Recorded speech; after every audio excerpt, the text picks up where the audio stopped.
فرما رہے ہیں حمد و ثنا اللہ ہی کے لیے ہے جس نے قلم کے ذریعے انسانوں کو سکھایا ہے، لوگوں کو وہ سکھایا ہے جو وہ اس سے پہلے نہیں جانتے تھے۔ ہم اللہ کی بے شمار نعمتوں پر، ایک دوسرے کے بعد آنے والی نعمتوں پر اس کی حمد و ثنا بیان کرتے ہیں، اس کی مہربانیوں پر اس کا شکر ادا کرتے ہیں۔ میں گواہی دیتا ہوں کہ اللہ کے سوا کوئی الہ نہیں ہے، وہ وحدہ لا شریک ہے، وہ ہر چیز کا علم رکھنے والا ہے، اس نے ہر چیز کی مقدار بھی متعین کر رکھی ہے۔ میں یہ بھی گواہی دیتا ہوں کہ محمد صلی اللہ علیہ وسلم اللہ کے بندے اور رسول ہیں اور ہدایت کا راستہ اپنانے والوں میں سب سے افضل ہیں اور امت کو برے راستوں سے بچانے والے ہیں۔ اللہ کی رحمتیں ہوں آپ صلی اللہ علیہ وسلم پر، آپ کے اہل بیت پر اور آپ کے صحابہ کرام پر جو راہ راست پر چلنے والے تھے، اور قیامت تک ان کے نقش قدم پر چلنے والوں پر بھی رحمتیں اور سلامتیاں ہوں۔ اس کے بعد اے لوگوں، اللہ سے یوں ڈرو جیسے اس سے ڈرنے کا حق ہے، اللہ سے یوں ڈرو جیسے اس سے ڈرنے کا حق ہے۔ اللہ کو یاد رکھو اپنے دل میں بھی اور اپنے چھپے اعمال میں بھی، یہ دنیا آپ کو دھوکے میں نہ ڈال دے اور شیطان بھی آپ کو دھوکے میں نہ ڈال دے کہ بہت بڑا دھوکے باز ہے۔ جو دنیا کو ترجیح دیتا ہے تو آخرت میں جہنم ہی اس کی سزا ہوتی ہے، اور جو اللہ تبارک و تعالیٰ کے سامنے پیشی سے ڈرتا رہتا ہے اور اپنے آپ کو خواہشات نفس سے بچا کے رکھتا ہے تو جنت ہی اس کا ٹھکانہ بن جاتی ہے۔ اے مسلمانوں، آج کے دور میں مسلمانوں کو یا سارے لوگوں کو ایک ایسی ترقی کا سامنا ہے، ایسی ترقی دیکھ رہے ہیں جو ہر میدان میں ہمیں نظر آ رہے ہیں، جو جدید ہمیں جو ذرائع ابلاغ نظر آتے ہیں، جو جدید ٹیکنالوجی ہمیں نظر آتی ہے، ایک دوسرے سے رابطہ کرنا آسان ہو گیا ہے، راستے آسان ہو گئے ہیں، راستے مختصر ہو گئے ہیں، بڑے مختصر وقت میں بڑے بڑے کام ہو جاتے ہیں، بہت ساری فیسلٹیز مل گئی ہیں، اور مختلف سائٹس کے ذریعے، ویب سائٹس کے ذریعے انسان بہت سارے کام کر سکتا ہے۔ ٹیکنالوجی ہماری زندگی کا لازمی حصہ بن گئی ہے۔ اگر آج کے دور میں امتیں ایک دوسرے کے ساتھ مقابلہ کر رہی ہیں ٹیکنالوجی کے میدان میں، تو ہمارا یہ ملک بھی الحمدللہ اپنے ویژن میں بہت آگے ہے اور اپنے جو قدم ہے وہ بڑی تیزی سے آگے بڑھا رہا ہے۔ ان دنوں میں یہ ملک ٹیکنالوجی کو استعمال کر رہا ہے، اپنے ملک اور اپنی قوم کی فلاح و بہبود کے لیے اسے استعمال کر رہا ہے، یہاں تک کہ یہ ایسا نموذج یا ایسا آئیڈیل ملک بن گیا ہے کہ جس کی مثال دی جاتی ہے اور جو دوسروں کے لیے بہترین نمونہ ہے۔ ہمارا یہ ملک یہ ظاہر کر رہا ہے کہ جو ترقی ہے وہ اسلام کے مبادئ کے ساتھ ٹکراتا نہیں ہے، بلکہ یہ ساری ترقی اس کی بنیاد کے اوپر ہو سکتی ہے۔ یہ ترقی بھی کر رہا ہے مگر اپنی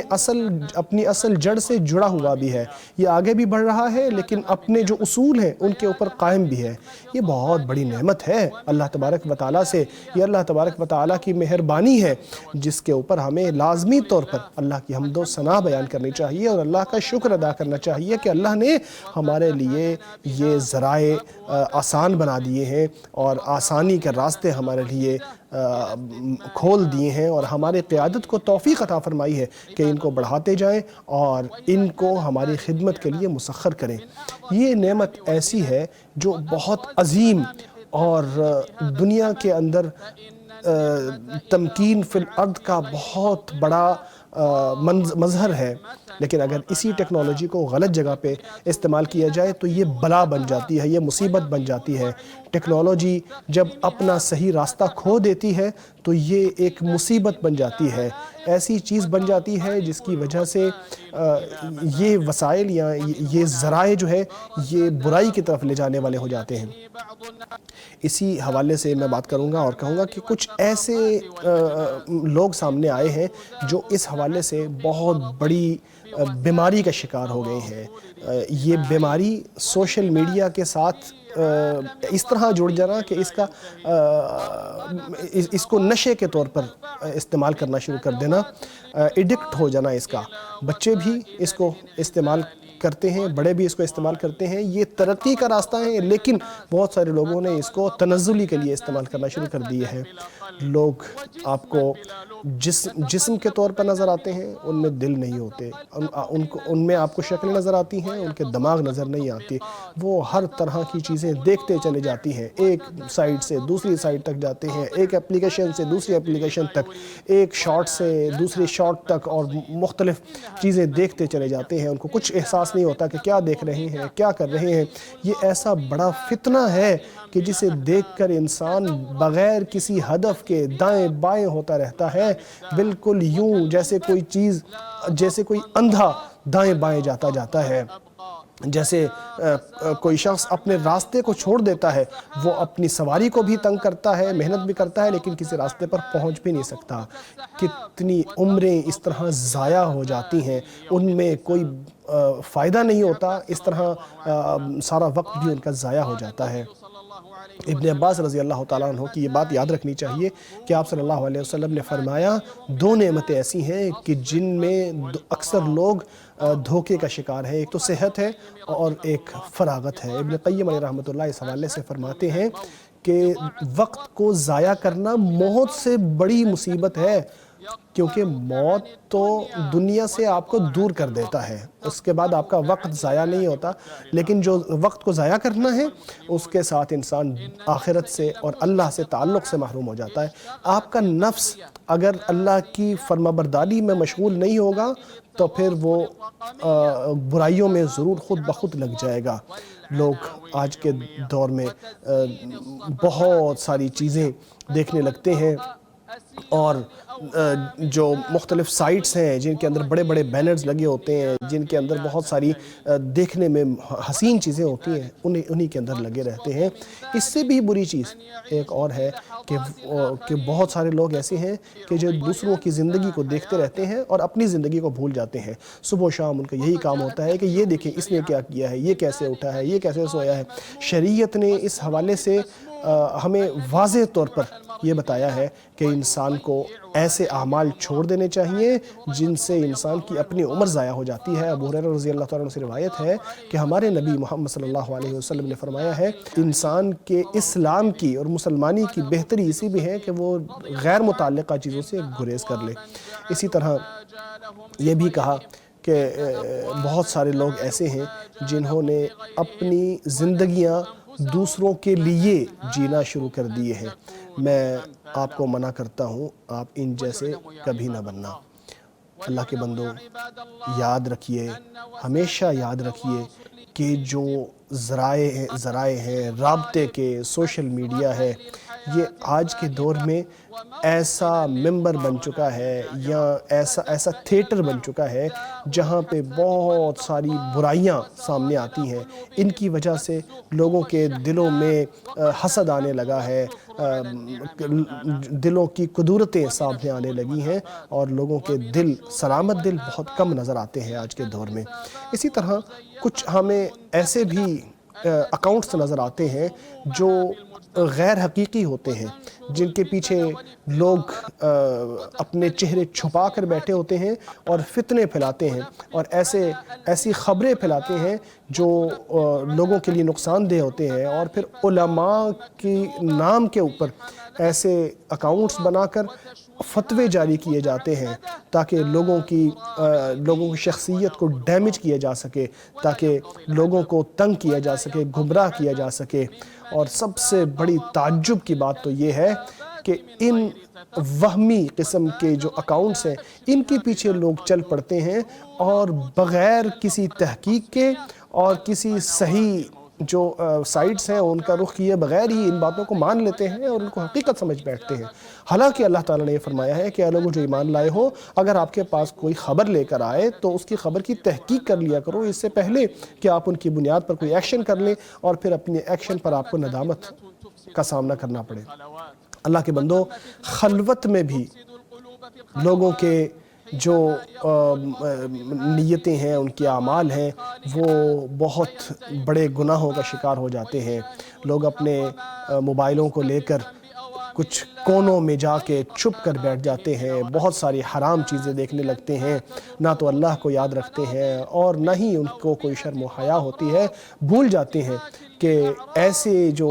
کلپس ہیں ان کی وجہ سے ان کو کتنا نقصان ہوتا ہے، ان کے نیکیاں کیسے ضائع ہوتی ہیں، اور ان کی برکتیں کیسے ضائع ہوتی ہیں، اور ان کو کتنا نقصان ہوتا ہے۔ نبی اکرم صلی اللہ علیہ وسلم کا فرمان ہے، میں جانتا ہوں میری امت کے کچھ لوگ قیامت قیامت کے دن بہت ساری نیکیاں لے کر آئیں گے،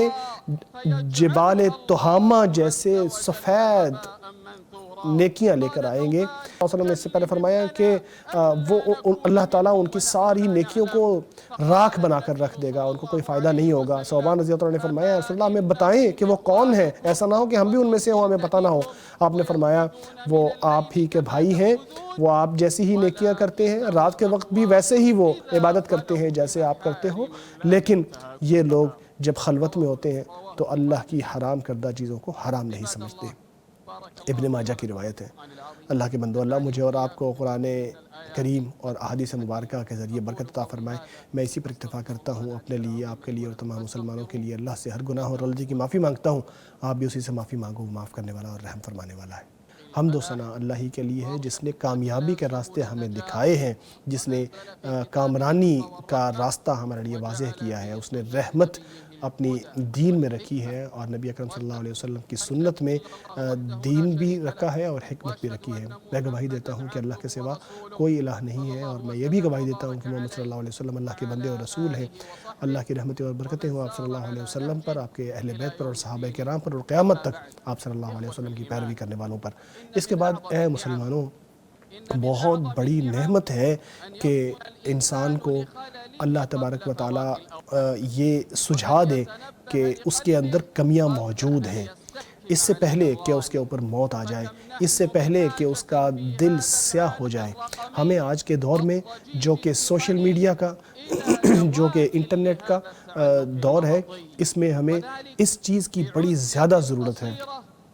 ہمیں تھوڑی دیر کے لیے ان ساری چیزوں سے الگ ہو کر، ان ساری چیزوں کو چھوڑ کر الگ ہو جانا چاہیے۔ اس لیے نہیں کہ اپنی زندگی سے الگ ہو جائیں، بلکہ اس لیے تاکہ اپنی زندگی کا جو توازن خراب ہو گیا ہے اس کو پھر سے بحال کر دیں۔ سلف صالحین فرمایا کرتے تھے، ہم نے نہیں دیکھا کہ دل کے لیے سب سے اچھی چیز یہ ہے کہ انسان دنیا سے الگ ہو کے اپنے معاملے کے اوپر غور کرے اور اپنے عیبوں کے اوپر نظر ڈالے۔ اللہ کے بندوں، ہمارا دین جو ہے یہ وسطیت کا، اعتدال کا، میانہ روی کا دین ہے۔ تو اس میں آپ عبادت کے لیے الگ وقت نکالو، اپنے نفس کے لیے الگ وقت نکالو، اپنے گھر والوں کے لیے الگ وقت نکالو۔ نبی اکرم صلی اللہ علیہ وسلم نے سلمان رضی اللہ تعالیٰ عنہ کے قول کو درست فرمایا تھا جب انہوں نے ان سے کہا تھا کہ آپ کے رب کا بھی حق ہے، آپ کے نفس کا بھی آپ کے اوپر حق ہے، آپ کے گھر والوں کا بھی آپ کے اوپر حق ہے، تو ہر حقدار کو اس کا حق دو۔ اسے امام بخاری نے روایت کیا ہے۔ تو اللہ کے بندو، اللہ سے ڈرو، نجات کے اسباب کو تلاش کرو، اور ہمیشہ یاد رکھو کہ آپ کو اللہ کے سامنے روکا جائے گا، آپ کے اعمال اور آپ کے اعضاء کے بارے میں آپ سے پوچھا جائے گا۔ اللہ تعالیٰ کا فرمان ہے، سننا، دیکھنا یا کان، آنکھ اور اعضاء، ان سب کے بارے میں انسان سے پوچھا جائے گا۔ تو اپنی عمروں کو غنیمت جانو اور اپنے جو اوقات ہیں ان کا استعمال کرو، ان کو غنیمت جانو، اور کیونکہ جو محنت کرے گا وہ آگے بڑھے گا، اور جو محنت نہیں کرے گا، پیچھے ہٹے گا، وہ تباہی کا شکار ہو جائے گا۔ ابو ہریرہ رضی اللہ تعالیٰ عنہ سے روایت ہے کہ نبی اکرم صلی اللہ علیہ وسلم کا فرمان ہے کہ نیکی یا ان چیزوں کو کرنے کی کوشش کرو جو آپ کے لیے مفید ہوں، اور اللہ سے مدد مانگو، اور کبھی بے بس نہ ہونا۔ پھر نبی اکرم صلی اللہ علیہ وسلم کو درود بھیجو کہ جو ہدایت کے ساتھ بھیجے گئے، جو کہ اس زمین پر قدم رکھنے والوں میں سب سے افضل ہیں۔ اللہ تبارک و تعالیٰ نے جو آپ کا رب ہے اس نے سچ فرمایا اللہ اور اس کے ملائکہ نبی پر درود بھیجتے ہیں۔ اے لوگو جو ایمان لائے ہو، تم بھی ان پر درود اور سلام بھیجو۔ اے اللہ، محمد صلی اللہ علیہ وسلم پر اور آل محمد پر اس طرح رحمت نازل فرما جس طرح تو نے ابراہیم اور آل ابراہیم پر رحمت نازل فرمائی تھی۔ یقیناً تو بڑا قابل تعریف اور بزرگی والا ہے۔ اے اللہ، آپ صلی اللہ علیہ وسلم پر اور آپ صلی اللہ علیہ وسلم کے اہل بیت پر اس طرح برکت نازل فرما جس طرح تو نے ابراہیم اور آل ابراہیم پر رحمتیں اور برکت نازل فرمائی تھی۔ یقیناً تو بڑا قابل تعریف اور بزرگی والا ہے۔ اے اللہ، صحابہ کرام سے راضی ہو جا، امہات المومنین، خلفائے راشدین اربعہ، ابو بکر، عمر، عثمان اور علی، صحابہ و تابعین اور تمام قیامت تک ان کی پیروی کرنے والوں سے اے اللہ راضی ہو جا۔ اے اللہ، اپنا خاص فضل و کرم اور احسان فرما کر ہم سب سے بھی راضی ہو جا۔ اے اللہ، اسلام اور مسلمانوں کو عزت عطا فرما۔ اے اللہ، اسلام اور مسلمانوں کو عزت عزت عطا فرما، اے اللہ اسلام اور مسلمانوں کو عزت عطا فرما، اے اللہ دین کی حفاظت فرما، اے اللہ اس ملک کو امن اور سکون اور سلامتی عطا فرما، اور تمام مسلمان ممالک کو بھی فرما، اے اللہ اے رب العالمین، اے اللہ ہم تجھ سے توفیق مانگتے ہیں، اے اللہ ہمارے حکمران خادم حرمین شریفین کو توفیق عطا فرما، اس کے ولی عہد کو بھی توفیق عطا فرما، اے اللہ ان دونوں کو ملک اور قوم کی طرف سے ان کی خدمت پر، اسلام اور مسلمانوں کی خدمت پر بہترین جزا عطا فرما، اے اللہ ہمارے فوجی جوانوں کی حفاظت فرما، اے اللہ ان کی نصرت فرما، اے اللہ سرحدوں پر پہرہ داری کرنے والے فوجیوں کی مدد فرما، اے اللہ ان کی نگہبانی فرما، ان کی مدد فرما، ان کی حفاظت فرما، اے اللہ پریشان مسلمانوں کی پریشانیاں دور فرما دے، اے اللہ پریشان مسلمانوں کی پریشانیاں اور مصیبت زدہ مسلمانوں کی مصیبتیں، اور اے اللہ قرض دار مسلمانوں کے قرض ختم فرما دے، اے اللہ ہمارے اور تمام مسلمانوں کے فوت شدگان پر رحم فرما دے، اے اللہ ان لوگوں کی مدد فرما جو کمزور ہیں، جو فلسطین میں ہے، اے اللہ فلسطین میں ہمارے کمزور مسلمان بھائیوں کی مدد فرما، اے اللہ فلسطین میں ہمارے کمزور مسلمان بھائیوں کی مدد فرما، اے اللہ ہر جگہ کمزور مسلمانوں کی مدد فرما، اے اللہ ہر پریشانی سے ان کو نجات عطا فرما، ہر تنگی سے ان کو نکلنے کا راستہ عطا فرما، ہر بلا سے ان کو عافیت نصیب فرما دے، اے اللہ انہیں ہر پریشانی سے دور کر فرما دے، اے اللہ ہر تنگی سے ان کو نکلنے کا راستہ عطا فرما دے، ہر بلا سے ان کو عافیت نصیب فرما، اے اللہ ان کو شفا عطا فرما، اے اللہ جو فوت شدگان ہیں ان پر رحم فرما، اے اللہ مسجد اقصیٰ کی حفاظت فرما، اس کو قیامت تک عزت والا اور بلندی والا بنا دے۔ اللہ کے بندو، اللہ عدل و احسان اور صلہ رحمی کا حکم دیتا ہے، اور رشتہ داروں کے ساتھ حسن سلوک کے ساتھ کا حکم دیتا ہے، ظلم و زیادتی سے منع کرتا ہے۔ اللہ کو یاد کرو، وہ تمہیں یاد رکھے گا، اس کی نعمتوں کا شکر ادا کرو، وہ تمہیں مزید عطا فرمائے گا۔ اللہ کا ذکر اس سے بھی بڑی چیز ہے، اللہ جانتا ہے جو کچھ تم